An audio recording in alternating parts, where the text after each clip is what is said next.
हमने previous classes में किया था डिटर्मिनेंट, डिटर्मिनेंट की प्रॉपर्टीज और प्रॉपर्टी की हेल्प से इवैल्यूएशन ऑफ डिटर्मिनेंट। आज का हमारा टॉपिक कंटिन्यूएशन में है to find the area of triangle with the help of determinant. Recall करते हैं हमने लोअर क्लासेस में डिटर्मिनेंट का पहला फॉर्मूला, लोअर क्लासेस में ट्राइंगल का पहला फॉर्मूला किया था half into base into height. फिर दूसरा फॉर्मूला किया था हमने area of triangle with the help of Heron's formula. फिर आपके पास क्लास 10th में ट्राइंगल का एरिया निकालने का फॉर्मूला आया था when 3 vertex of triangles are given.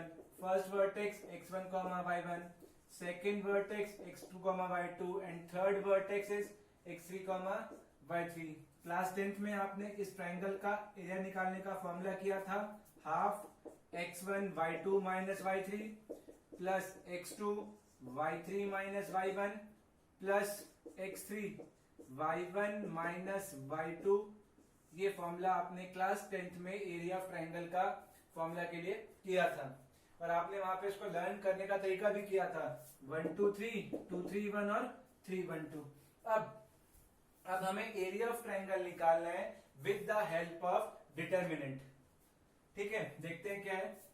अगर आपके पास ट्राइंगल के 3 वर्टेक्स गिवन है x1 y1 x2 y2 and third vertex is x3 y3, तो एरिया ऑफ ट्राइंगल होगा half determinant first vertex second vertex and third vertex और third column में आएगा 1 1 1। ये एरिया ऑफ ट्राइंगल का formula with the help of determinant. इसको आप determinant formula भी बोल सकते हैं। अब देखते हैं अगर मैं इस डिटर्मिनेंट को एक्सपेंड करता हूं तो what will get, we get half expanding along first column x1 y2 minus y3 plus x2 y minus x2 y1 minus y3 plus x3 y1 minus y2। therefore half x1 y2 minus y3 minus को अंदर distribute किया y3 minus y1 plus x3 y1 minus y2। Compare these two results, दोनों result same है। It means जो हमने class 10th में formula किया था वही फॉर्मूला हमने क्लास 11th में भी किया है, बस वहां पे स्ट्रेट अवे फॉर्मूला था, यहाँ पे किसको यूज करना है, डिटर्मिनेंट को। क्लियर। अब ये फॉर्मूला तब लगाना है जब आपको ट्राइंगल के तीनों वर्टेक्स गिवन हो। क्लियर। अब इस फॉर्मूले की कुछ मेन बात है जो आपको हमेशा ध्यान रखनी है और जो काम में भी आएंगी। फर्स्ट देखिए, हो सकता है जब आप इस डिटर्मिनेंट को एक्सपेंड करें तो आंसर कभी पॉजिटिव आए और कभी नेगेटिव आए। हो सकता है ना इस डिटर्मिनेंट का आंसर पॉजिटिव भी आ सकता है और नेगेटिव भी आ सकता है, मगर ये डिटर्मिनेंट किसको सिंबलाइज कर रहा है, ये डिटर्मिनेंट सिंबलाइज कर रहा है when you have 3 vertex of triangles are given. अगर ट्राइंगल के 3 वर्टेक्स गिवन है तो उस ट्राइंगल का एरिया निकालने का ये फॉर्मूला है तो नंबर्स ही। तो ये डिटर्मिनेंट का आंसर पॉजिटिव भी आ सकता है और नेगेटिव भी आ सकता है, मगर ये जो डिटर्मिनेंट है वो सिंबलाइज कर रहा है एरिया ऑफ ट्राइंगल, और एरिया ऑफ ट्राइंगल कभी नेगेटिव हो नहीं सकता। इसलिए हम जब भी डिटर्मिनेंट की हेल्प से एरिया निकालेंगे तो हमेशा हम उस डिटर्मिनेंट की जो वैल्यू लेंगे वो लेंगे हमेशा एब्सोल्यूट वैल्यू। एब्सोल्यूट मींस आपने पढ़ा था 11 में फंक्शन मॉड फंक्शन, क्या होगा, अगर इस डिटर्मिनेंट का आंसर 5 आता है तो 5 लिखेंगे, अगर वो -5 आता है then you will take minus of -5 is equal to +5। और सिंपल लैंग्वेज में कुछ भी आए आंसर क्या आएगा, हमेशा पॉजिटिव। पॉजिटिव आया तो पॉजिटिव, नेगेटिव आया तब भी क्या लगा दोगे, पॉजिटिव। क्लियर। तो पहला पॉइंट, जब भी आप डिटर्मिनेंट की हेल्प से एरिया निकालोगे you always take absolute value of determinant, means हमेशा पॉजिटिव वैल्यू। अब सेकेंड बात जो आपको ध्यान रखनी है, मान लीजिए कि आपको ये ट्राइंगल का फॉर्मूला है डिटरमिनेंट की हेल्प से। मान लीजिए इस सेकंड केस में मैं बोलता हूं कि उसने क्वेश्चन फ्रेम किया एग्जामिनर ने, आपके पास ट्राइंगल के 2 वर्टेक्स गिवन है x1 y1 and x2 y2 और जो थर्ड वर्टेक्स है वो अननोन है, आपको वो थर्ड वर्टेक्स निकालना है। लेट इट बी p, 0 और आपको ट्राइंगल का एरिया कुछ भी ट्राइंगल के एरिया की न्यूमेरिकल वैल्यू गिवन है। लेट बी 10, 20, 30 कुछ भी गिवन है, ये गिवन है। तो जब आप इस ट्राइंगल का एरिया निकालोगे with the help of determinant, वो आएगा half x1 y1 1, x2 y2 1 and p0 1। और किससे इक्वेट करोगे? आपके नॉलेज के अकॉर्डिंग आप इक्वेट करोगे 10 से, यही करोगे।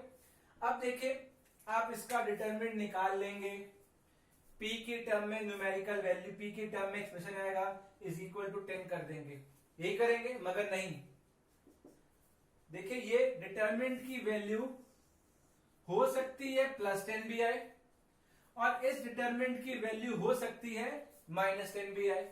अगर इस डिटरमिनेंट की वैल्यू 10 है तो आपने 10 लिख दिया। अगर इस डिटरमिनेंट की वैल्यू -10, आप जानते हैं एरिया नेगेटिव नहीं होता, इसलिए भी आपने +10 लिखा। क्लियर? अगर इस डिटरमिनेंट की वैल्यू 10 है तो उसके कॉरेस्पॉन्डिंग p की वैल्यू दूसरी आई कुछ आएगी। मगर अगर इस डिटरमिनेंट की वैल्यू -10 आई होगी तो p की वैल्यू अब जो 10 के अकॉर्डिंग आई थी उसके सेम नहीं होगी। इसका मतलब 10 के अकॉर्डिंग p की वैल्यू दूसरी होगी, -10 के अकॉर्डिंग p की वैल्यू दूसरी होगी। इसका मतलब p की वैल्यूज कितनी होंगी? 2 होंगी। क्लियर? अब तो जब भी हम अननोन फैक्ट यहाँ पे रखा हुआ है इज इक्वल टू कोई नंबर दे रखा है, हो सकता है ये नंबर तो एब्सोल्यूट वैल्यू है, 10 है, 20 है, 20 भी होता तो इसका आंसर या तो 20 आया होता या फिर -20। तो फॉर वैल्यू ऑफ p, किसी p की वैल्यू के लिए 10 भी आया होगा इसका और -10 भी होगा। इसका मतलब जब भी हमें अननोन वर्टेक्स निकालना होगा तो इक्वल टू में आप एब्सोल्यूट वैल्यू से इक्वेट नहीं करेंगे, आप उसकी +- वैल्यू से इक्वेट करेंगे। तो सेकेंड पॉइंट है कि अगर आपको अननोन वर्टेक्स निकालना है तो equate the area with +- value of area. +- Area is equal to +- of determinant, जो भी होगा उससे आप इक्वेट कर देंगे। ठीक है? अब इसी में थर्ड पॉइंट जो आपको ध्यान रखना है, आपको पता है ये 3 पॉइंट्स हैं ट्रायंगल के। थर्ड पॉइंट है, ये पॉइंट हो गया x2 y2 और ये पॉइंट हो गया x3 y3। तो इसका जो डिटरमिनेंट आएगा वो फिर से वही है x1 y1 1, x2 y2 1 और x3 y3 1। अगर मैं बोलता हूं कि ये तो 3 पॉइंट हैं a b c are collinear, अगर मैं बोलता हूं ये पॉइंट कॉलीनियर है, इसका मतलब ये 3 पॉइंट एक लाइन पर होंगे। इसका मतलब अगर ये 3 पॉइंट एक लाइन पर है तो इनसे कभी भी कोई ट्रायंगल नहीं बनेगा। अगर कोई ट्रायंगल नहीं बनेगा तो उस ट्रायंगल का एरिया कितना होगा? 0। इट मींस अगर आपको शो करना है 3 पॉइंट कॉलीनियर है तो आपको शो करना है उन तीनों पॉइंट से बनने वाले ट्रायंगल का एरिया कितना होगा? 0 होगा।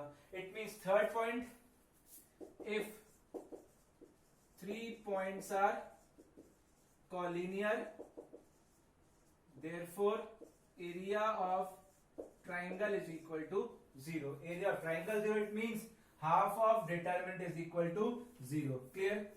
अब इसी में फोर्थ कंटिन्यूएशन में है, आपको इक्वेशन ऑफ लाइन निकालनी है when 2 points are given। ये तो आपने क्लास 11 में भी किया है, तो वही काम करना है फिर से। मगर हेल्प किस लिए नहीं है? डिटरमिनेंट की पहला पॉइंट और दूसरा पॉइंट ये लाइन के गिवन पॉइंट है, तीसरा पॉइंट लाइन का जनरल पॉइंट। अब ये 3 पॉइंट क्या है? ए बी सी क्या हो गए? कॉलीनियर हो गए। अगर ये कॉलीनियर है तो इनसे बनने वाले ट्राइंगल का एरिया कितना होगा?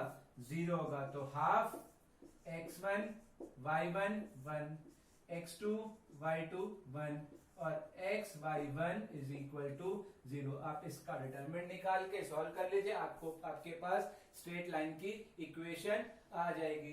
क्लियर? तो हमने देखा पहले एरिया ऑफ ट्रायंगल का फॉर्मूला क्या था? एरिया ऑफ ट्रायंगल का फॉर्मूला था half x1 y1 1 x2 y21 x3 y31 when 3 points are given। फिर हमने देखा कि हम जब भी एरिया निकालते हैं एरिया हमेशा पॉजिटिव आता है, इसलिए डिटरमिनेंट की वैल्यू पॉजिटिव है नेगेटिव है हमें उससे मतलब नहीं है, we have to take only the absolute value.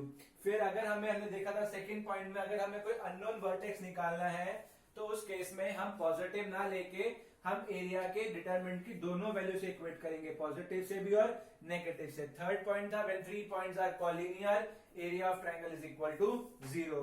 Fourth point अगर आपको स्ट्रेट लाइन की इक्वेशन निकालनी है व्हेन स्ट्रेट लाइन पर आपको 2 पॉइंट गिवन है, take third point also. Third point general point, 3 point मिल गए लाइन पर, तीनों से बनने वाले लाइन पे तीनों पॉइंट हैं, उनसे कभी कोई ट्रायंगल बन नहीं सकता, तो उनसे बनने वाले ट्रायंगल का एरिया क्या होगा? 0 होगा।